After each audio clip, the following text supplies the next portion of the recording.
Bonjour à tous, je suis ravi de vous retrouver pour une nouvelle vidéo consacrée aujourd'hui à un sujet un petit peu particulier mais qui peut s'avérer particulièrement puissant, notamment dans le développement de votre parcours d'investisseur immobilier. Le sujet, c'est ce qu'on appelle le prêt hypothécaire ou le crédit hypothécaire. C'est un sujet qui est très rarement abordé par les différentes personnes qui font des vidéos sur YouTube. Et on va étudier ensemble avec un intervenant de qualité, un expert du prêt hypothécaire. On va tout aborder justement concernant ce levier d'emprunt qui est, je le répète, très méconnu. Alors juste avant de laisser la parole à notre intervenant, un rapide aperçu de la présentation que nous allons effectuer sur cette vidéo. Donc dans un premier temps, on va laisser donc Mathieu, l'intervenant, se présenter. Et ensuite, on abordera ce qu'est un prêt hypothécaire, à quel type d'investisseur, d'emprunteur ce type de prêt s'adresse. On verra quel type de crédit s'applique, le taux, le montant, est-ce que c'est un crédit amortissable, in fine, etc. On précisera évidemment le taux d'endettement maximum qu'on peut obtenir via ce type d'emprunt. On va également aborder les différentes garanties qui seront demandées, les différents types de projets. Là, ce sera une partie un peu plus importante parce que vous verrez, vous serez peut-être surpris, ceux qui ne connaissent pas ce type de levier. On a vraiment la possibilité de financer énormément de types de projets. Et enfin, on abordera des notions très importantes qui sont les ratios hypothécaires ainsi que le reste à vivre. Je laisse maintenant la parole à Mathieu, notre intervenant, notre expert en prêt hypothécaire. Et Mathieu, je te laisse le soin également de décliner un petit peu ton parcours et puis ce que tu fais pour les investisseurs. Bonjour Martin, bonjour à tous, ravi d'intervenir sur cette chaîne. Je vais d'abord commencer par me présenter. Donc je m'appelle Mathieu Tambo, j'ai 36 ans et je suis le fondateur de la société MyPortage. J'ai travaillé plus de 10 ans dans le secteur bancaire et du courtage en crédit. En 2021, j'ai créé la société MyPortage, spécialisée dans le financement atypique et en crédit hypothécaire.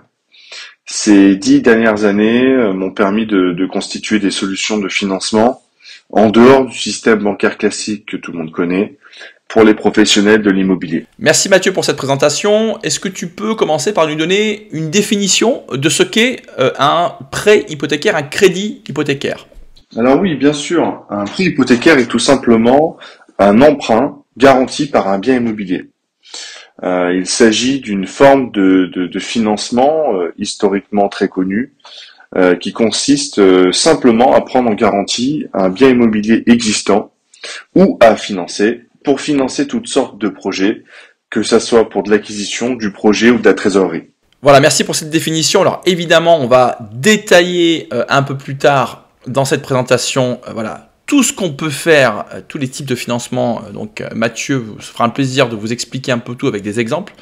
Dans un premier temps, est-ce que tu peux nous indiquer à quel type d'investisseur s'adresse justement ce prêt hypothécaire? Alors, un prêt hypothécaire peut être souscrit par une personne physique ou morale. Le seul critère déterminant est au moins la possession en pleine propriété d'un bien immobilier.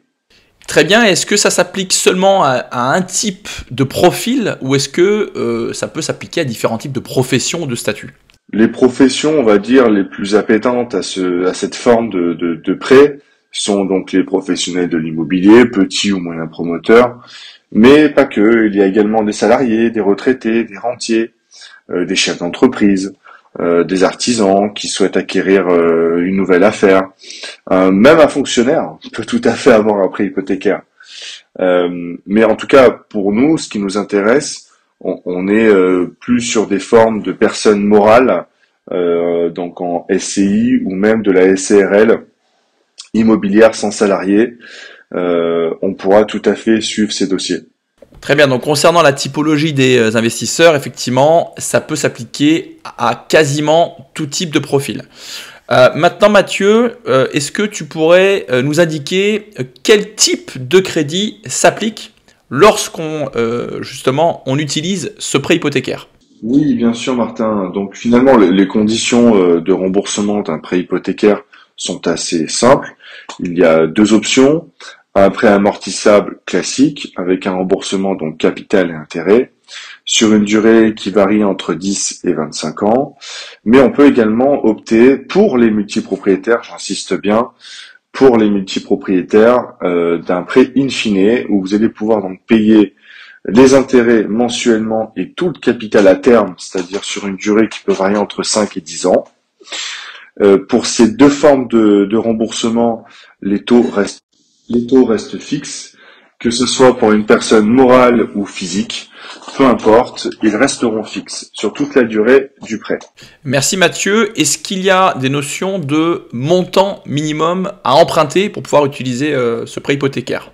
Les montants minimums, on serait plutôt sur un montant de 100 000 euros qui varie en fonction de la destination des fonds et de l'objet à financer, mais restons sur 100 000 euros pour faire simple. Ok, et je suppose qu'il y a des conditions d'âge maximum également qui doivent être respectées. L'âge en fin de prêt, on peut aller donc jusqu'à 95 ans, ce qui vous laisse le temps de souscrire pas mal de prêts. En effet, ça laisse encore le temps de réaliser quelques investissements. Une notion, et à mon avis, ça intéresse beaucoup les personnes qui découvrent ce prêt hypothécaire, c'est la notion de taux d'endettement. Est-ce que on va pouvoir aller un petit peu au-dessus du taux actuel HCSF de 35%? Le taux d'endettement maximum 40%, mais uniquement sur le reste à vivre, car l'assurance emprunteur n'est pas obligatoire. Tout l'avantage du prêt hypothécaire étant une forme de garantie réelle, l'assurance est facultative, ce qui veut dire qu'on peut vraiment aller bien plus haut que n'importe quel autre établissement bancaire, même spécialisé, pour du prêt immobilier, pour les marchands de biens et professionnels de l'immobilier. Voilà, donc ce qui veut dire que vous allez pouvoir, grâce à ce prêt hypothécaire, aller chercher des taux d'endettement maximum qui sont supérieurs au taux maximum prévu par l'IHCSF, hors dérogation évidemment, sous certaines conditions qui sont liées au reste à vivre. Donc c'est intéressant car le reste à vivre va être pris en compte.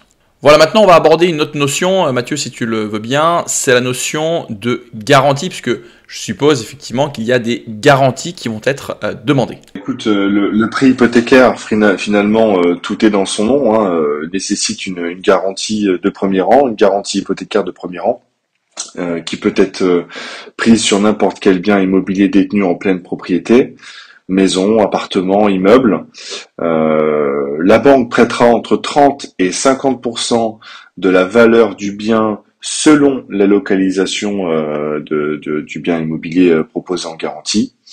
Et bien sûr, pour moi, le gros point positif du crédit hypothécaire est l'assurance qui reste facultative. Et croyez-moi, en ce moment, c'est vraiment le détail qui fait la différence. Je valide ce que tu dis, Mathieu, sur l'assurance. Effectivement, c'est un élément qui est très important. Alors, maintenant, on va aborder, Mathieu, l'une des parties qui, à mon sens, est l'une des plus intéressantes, c'est le type de projet qu'on va pouvoir financer avec ce prêt hypothécaire. Et on va voir d'ailleurs, et Mathieu va nous le détailler, qu'on peut également financer, bon, évidemment, des projets immobiliers, mais pas que, on va également pouvoir financer des projets mobiliers et des projets professionnels. Oui, Martin, écoute, je dirais que le prêt hypothécaire is magic, on peut vraiment financer des projets qui sont infinançables en banque française, voire très compliqués à faire comprendre. On peut commencer déjà par l'acquisition d'un bien immobilier dans l'Union européenne sur une garantie déplacée. C'est des choses que nous pouvons faire sans trop de problèmes dès lors, encore une fois, que ça respecte les critères, notamment de ratio hypothécaire. Pour les dossiers plus simples, on peut également regarder rachat d'un crédit immobilier ou d'une dette, quelle qu'elle soit, en prenant une garantie hypothécaire. Et puis pour tout ce qui est plus atypique, plus précis dans l'expertise, on peut faire du remboursement de compte courant d'associés, de l'apport en compte courant, on peut financer des œuvres d'art, financer des études d'enfants, se faire plaisir avec un bateau pour la retraite ou un avion. Bon, plus raisonnablement, on va plutôt opter pour un camping-car, mais en tout cas, on peut regarder. Pour des choses moins fun et moins drôles, tout chef d'entreprise, malheureusement, un jour ou l'autre est confronté à ça. On peut financer de la dette fiscale, dette d'URSSAF, et pour nos amis gestionnaires de patrimoine, tout ce qui est droit de succession, dette familiale et tout ce qui suit peut également être étudié. Encore faut-il que, encore une fois, la garantie hypothécaire soit suffisante pour dégager la trésorerie demandée. Donc vous le voyez, hein, même si on est sur une chaîne qui est liée à l'immobilier, ce qu'on peut financer avec un prêt hypothécaire est très large. Ceux qui souhaitent diversifier et financer par exemple des œuvres d'art ou des véhicules ou des bijoux, eh bien, pourront le faire. Mathieu, si tu le veux bien, je te propose qu'on aborde quelques exemples concrets du type de projet qu'on va pouvoir financer, puisque ça va donner vraiment, ça va concrétiser les différentes possibilités et la puissance de ce prêt hypothécaire. Oui, c'est sûr. Alors, rien n'est plus parlant que des exemples concrets. Je vais commencer par nos amis les seniors qui sont le plus souvent embêtés, surtout en ce moment avec le taux d'usure, etc., etc. Donc le prêt hypothécaire permet donc, comme vous l'avez bien compris, d'extraire l'assurance emprunteur et donc de ne pas être limité par le taux d'usure. Donc l'achat immobilier classique est possible, c'est-à-dire monsieur, madame, qui revendent leur maison avec étage pour aller dans un appartement. Pour des seniors, on peut tout à fait le faire. D'ailleurs, ça peut être aussi le cas de personnes plus jeunes. Merci Mathieu. Alors, tu vas nous confirmer, on peut également financer des travaux. Simplement, est-ce que tu peux nous en dire plus? Quel montant on va pouvoir financer? Comment ça se passe? Quelles conditions on va nous demander? Un exemple serait parfait. On peut également financer des travaux jusqu'à 75 000 euros sur devis, avec une garantie hypothécaire sur encore une fois un bien immobilier, même si ce bien a un crédit en cours. Je pense par exemple aux nouvelles normes écologiques, hein, où il faut rénover nos habitats. Si des crédits immobiliers sont en cours, on peut racheter le crédit immobilier en cours, augmenter de 75 000 euros en trésor pour effectuer les travaux, et tout ça en une seule ligne de prêt, relissé sur la durée 20 ans, 25 ans à voir, pour financer les travaux. Donc comme vous pouvez le voir, pour un particulier par exemple, c'est un levier qui permet de pouvoir s'adapter, notamment, bon là Mathieu a pris l'exemple du, comment dirais-je, des nouveaux DPE qui nécessitent bien souvent des travaux et d'un montant assez élevé, donc ça permet de pouvoir s'adapter par exemple à des évolutions réglementaires ou à l'obligation de réaliser des travaux. Alors je te laisse poursuivre Mathieu, notamment avec des exemples sur l'utilisation de ce prêt hypothécaire pour des profils plutôt professionnels et avec des montages qui pourraient s'avérer tout à fait pertinents pour eux. Pour des choses plus spécifiques, donc l'apport en compte courant permet pour des professionnels de l'immobilier par exemple, pour ne pas les citer, de financer l'acquisition via une SCI ou une SARL en vue d'acquérir un terrain, faire une construction. On peut tout à fait regarder ces dossiers, encore une fois avec une hypothèque sur un bien perso ou pro, peu importe. Et dans ce cas précis, c'est particulièrement pertinent. Pourquoi? Eh bien parce que on pourrait imaginer qu'un investisseur qui souhaite investir en SCI, à qui la banque demande un fort apport, eh bien puisse hypothéquer un bien qui est déjà payé, hein, ou majoritairement payé, pour pouvoir justement lever entre guillemets du cash, l'injecter en compte courant d'associés. Et le gros avantage, c'est que lorsque la SCI générera des recettes, eh bien, cet investisseur pourra toucher une grande partie de ces recettes en se les versant au titre du remboursement de compte courant d'associés. Et ce, sans payer la flat tax la taxe sur les dividendes. Donc dans ce cas, c'est un levier qui va permettre de pouvoir poursuivre son parcours d'investisseur en le professionnalisant tout en utilisant le prêt hypothécaire sur un bien du patrimoine personnel.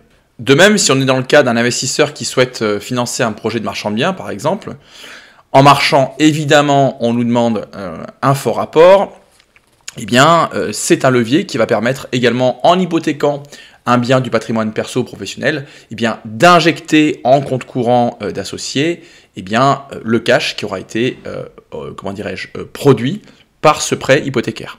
Et évidemment, comme dans le cas d'une SCI, eh bien, l'investisseur pourra récupérer ce qui a été injecté donc, dans cette société commerciale sans payer de flat tax au titre du remboursement de compte courant d'associés. Mathieu, je te laisse poursuivre. Justement, est-ce qu'on peut refinancer un compte courant d'associé? On peut refinancer des comptes courants d'associés. Je pense à un monsieur qui ne souhaite pas récupérer des comptes courants pour plein de raisons, que ce soit fiscal ou autre. On peut donc affecter la provenance des fonds par un refinancement de compte courant en perso, avec une garantie personnelle, ou encore une fois, ça peut être des murs et d'autres. Merci Mathieu pour ces exemples. Alors évidemment, je précise que dans cette vidéo, on ne va pas pouvoir aborder en détail la totalité des différents types de financement qu'on va pouvoir produire via donc ce prêt hypothécaire. Sachez qu'il y a énormément de possibilités et pour ceux que ça intéresse, je vous invite évidemment à contacter Mathieu qui saura parfaitement vous accompagner. On va poursuivre avec une notion très importante, c'est la notion de ratio hypothécaire. Évidemment, pour les prêteurs, un bien immobilier qui est mis en garantie, il ne va pas produire les mêmes effets selon sa localisation. Et d'ailleurs, une petite aparté, une petite remarque sur tous ces coachs et tous ces vendeurs de formation qui vous expliquent qu'il ne faut absolument pas investir dans des zones dynamiques recherchées patrimoniales. C'est, pour être poli, une énorme ineptie, puisque bien évidemment, quand vous investissez dans ce genre d'emplacement, vous allez pouvoir produire des prêts hypothécaires beaucoup plus puissants par la suite. Comme on le disait précédemment, les banques hypothécaires vont être contraintes d'appliquer des ratios hypothécaires sur la valeur vénale des biens, en tout cas des zones sur lesquelles se trouvent les garanties. Donc la garantie la plus élevée les garanties les plus élevées se trouvent dans la région Côte d'Azur, Savoie, Haute-Savoie, région parisienne. Rien de bien surprenant. Ensuite, tout ce qui est tous les autres départements, on sera aux alentours des 30%. Et puis d'une manière assez générale, tout ce qui est terrains, locaux commerciaux, immeubles mixtes, c'est 30% quoi qu'il arrive, même si ces biens se trouvent dans une zone à 50% de ratio. Voilà, donc vigilance sur les immeubles de rapport qui sont mixtes, puisqu'effectivement, comme vous l'a dit Mathieu, même s'ils se trouvent dans des zones entre guillemets dynamiques patrimoniales à fort intérêt, seulement 30% de la valeur vénale sera retenue. On va aborder maintenant, Mathieu, si tu le souhaites, une notion très importante. On en a parlé un petit peu tout à l'heure au début de la vidéo, c'est la notion de reste à vivre. Oui, alors c'est sûr que le reste à vivre reste un sujet important aujourd'hui, même pour des banques hypothécaires. Les ratios vont être très différents d'un multipropriétaire à un monopropriétaire, ce qui paraît logique, mais il faut quand même le dire. Un multipropriétaire, on va se baser sur un reste à vivre de 1 500 € pour une personne seule et 2 000 pour un couple, alors que pour un monopropriétaire, on va être sur 2 000 € pour une personne seule et 2 500 pour un couple. Notion de multipropriété dans le prêt hypothécaire est assez vaste, donc ça c'est l'avantage. On peut parler de biens détenus en perso ou en pro, ça marche quand même dans la notion de multipropriété. Voilà, donc ça c'est également quelque chose de très intéressant puisque les banques traditionnelles, malheureusement aujourd'hui, à ce jour, ne prennent pas en compte votre reste à vivre. Donc vous l'avez compris, ce prêt hypothécaire est un levier puissant puisqu'il va vous permettre d'aller plus loin dans votre parcours immobilier, que ce soit en nom propre ou que ce soit en tant que professionnel. Il va vous permettre également de réaliser des projets, si vous avez une passion pour les voitures, les montres, les œuvres d'art, ou bien si vous souhaitez financer un tour du monde ou les études de vos enfants, ou encore, il va vous permettre d'accéder à des stratégies avancées, on l'a vu notamment avec l'apport en compte courant d'associé ou le remboursement de compte courant d'associé. Évidemment, le point de départ pour accéder à ce prêt hypothécaire, c'est d'avoir remboursé la totalité ou une très grande partie de votre crédit. Et là, ça me permet d'aborder un autre point, c'est la notion de durée d'emprunt de vos crédits.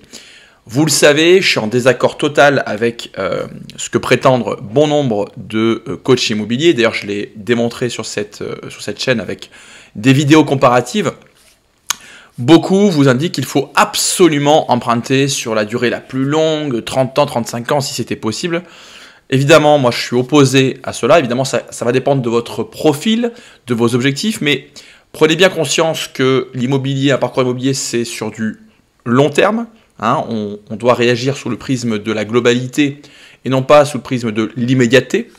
Et vous comprenez aujourd'hui que si on souhaite utiliser ce levier du prêt hypothécaire pour aller plus loin ou pour se professionnaliser, évidemment, il faut avoir remboursé tout ou partie d'un crédit immobilier.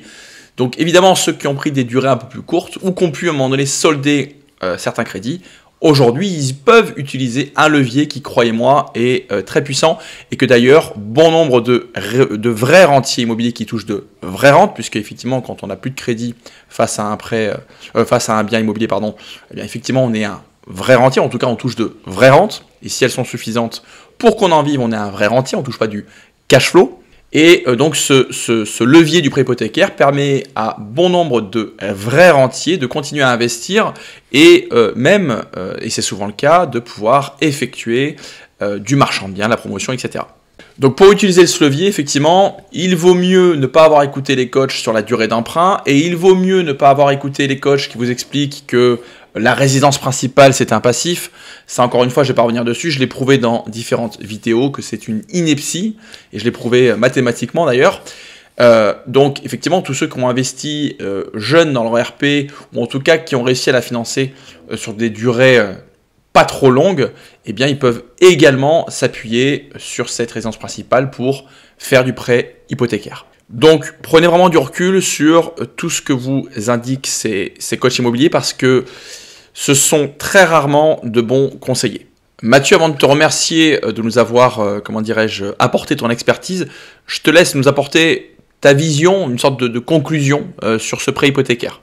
Ben écoute Martin, je pourrais conclure en disant que le prêt hypothécaire reste un outil très intéressant et qui peut être très efficace pour développer le patrimoine immobilier, surtout dans un contexte économique un peu particulier en ce moment, les banques qui sont un peu frileuses pour prêter, des critères d'endettement de plus en plus restreints et restrictifs.